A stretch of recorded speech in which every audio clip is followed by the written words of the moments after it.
are dabbling in this stuff have to take losses and mark to market, that's going to reduce the number of players. You know, Bitcoin was predicated on an ever rising price and an expanding pool of players.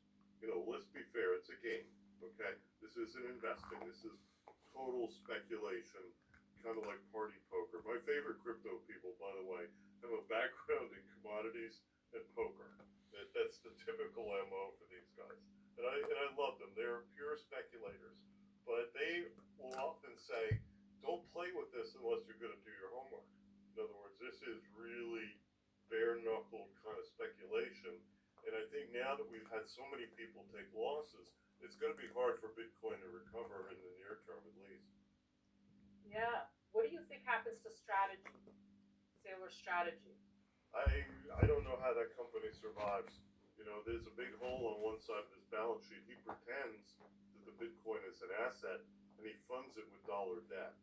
The one thing I've learned from some of my friends, particularly my friends at Simplify, is that fiat currency will pay off fiat debt, but you can't pay off debt What you got? if it drops in price. What you got? And I think Joe. that's a very important insight. What's that?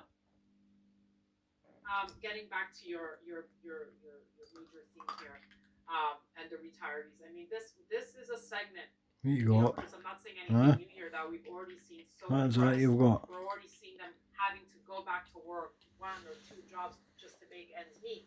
So the question is, if this truly blows up, does someone, That's my money.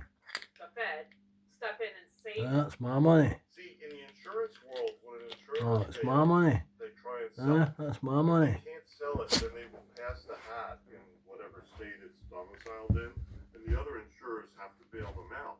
But that doesn't mean the policyholders. Oh, now you've lost my money. Not at all.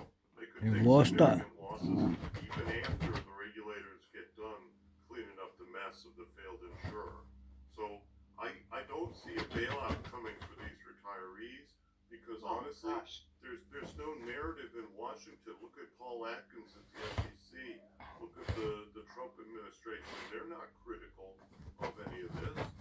How on earth would they lead a bailout if they You haven't lost even my money. noticed what's going on? Well, they Where must is it? clearly be aware of it, don't you think, Chris? Huh? No. That Where is it? folks at the White House get their Go and get it. I can see it. by watching Newsmax. What? My friend Chris Ruddy. So, I don't think they're aware of this, nor do they care.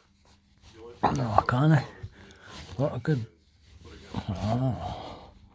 Okay, but I mean, from what I understand, Chris, coming from the value, you're talking about something bigger than oil. It's going to be very significant. It's going to be different in a sense. 08 was about Yes, residential mortgages. right. This is about investors taking the loss Where is it? on what used to be purely institutional Look for it. investments. And I don't know, even members of Congress are not focused on this at all.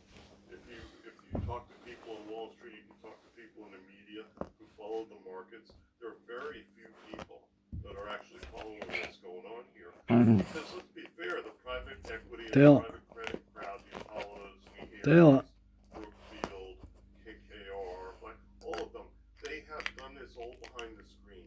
All of this is opaque, it's all hidden. And until you start to Joe loves his silver. really getting hurt, Joe loves his silver. He did so, didn't he? that's when this will hit the surface. But it's still months away from now. Okay, so you're talking Joe, a wee silver bug. a year from now, You're not a dog, you're a bug. I am. Huh? Actually, I think President Trump could be sliding into a really bad end of his term. We could have a housing correction.